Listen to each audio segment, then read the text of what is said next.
Hey singers, it's Justin Stoney, the founder of New York Vocal Coaching, joining you for another episode of Quick Singing Tips. Today we're hanging out on St. Mark's Place in the East Village. Now St. Mark's is one of the hippest parts of the city. There's lots of reasons to come here. So why are we here today? One word: dumplings. That's right, dumplings. I'm here at the famous Dumpling Man on St. Mark's. Dumpling Man is one of the best places in all of New York City to get a fresh, handmade, delicious dumpling. Or if you're a bit deranged, it's one of the best places to talk about vocal pedagogy and vocal technique. Which leads us to our question from Sundance M in Johannesburg, South Africa. Sundance writes, "Dear Justin, I've heard that the knurdle is a bad vocal habit. How do I avoid it in my singing?" That's a meaty question, Sundance. The knurdle is actually a very comical vocal term with a very comical sound. It's basically this sound right here. Ah, you see that? I'm speaking with a knurdle now. Ah, funny. The knurdle happens primarily when the tongue root tenses up via the hyoglossus muscle. This brings the larynx up towards the tongue and creates a bulky space at the back part of the jaw. But what does knurdle mean? Any guesses by now? Of course, dumpling. Knurdle is derived from the German word that means dumpling. Now, the world of vocal pedagogy is filled with many unusual vocal terms, but let me tell you, this one ranks towards the top of the list. Nobody knows exactly who came up with it, but here's the idea behind this very scientific vocal term. I'm sitting eating a nice plate of dumplings, and one of them gets caught in my throat, so I start to sing! Now that is some very advanced vocal pedagogy. The knurdle sound is heard in a lot of different voices. For example, certain operatic tenors might have this habit. Nessun dumpling, nessun dumpling. Or perhaps Dudley Do-Right. I can't eat this dumpling. The knurdle is not the Canadian way. Or perhaps even Kermit the Frog. Hi-ho, Kermit the Frog here to talk to you about the knurdle. Now these are all, of course, extreme examples, but for most singers, the knurdle is a lot more subtle than this. The voices that I just did might be 70 or 90% on the dumpling meter, but many singers might have a dumpling meter of 10 to 30%.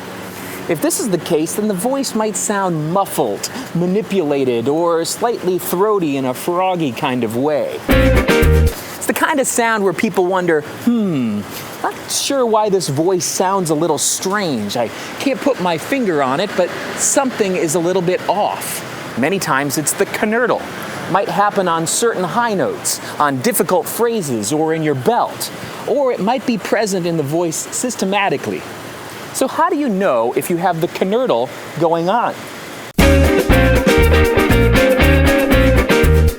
Here's a few ways to identify if you have the knurdle.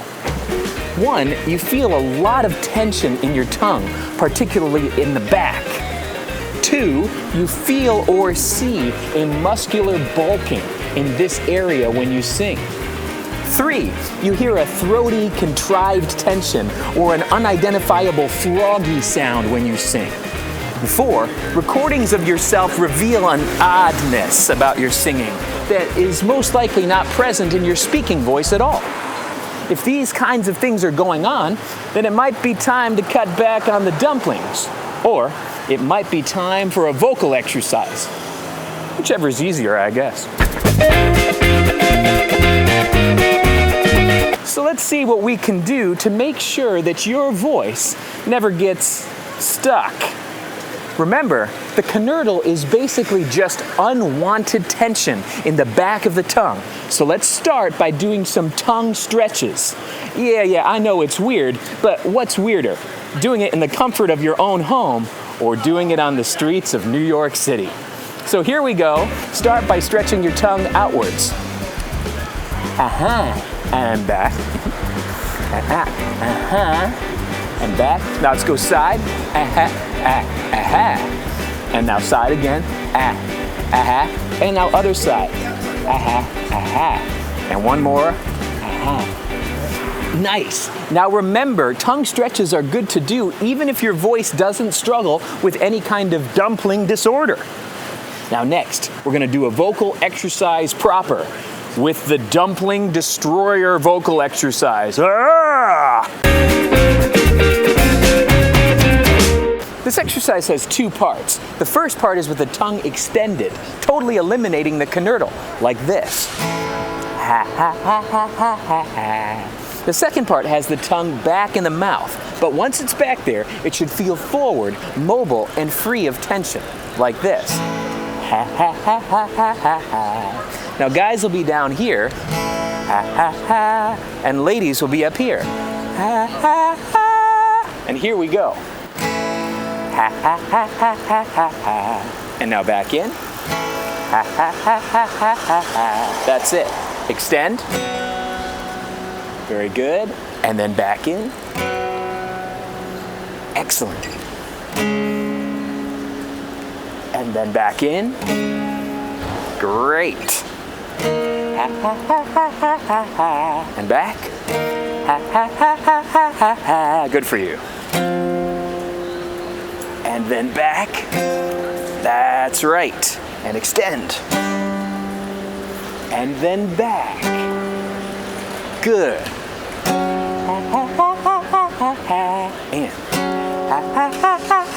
And that's it. And back. Great. Few more. And back. Excellent. And back. And last one. And back.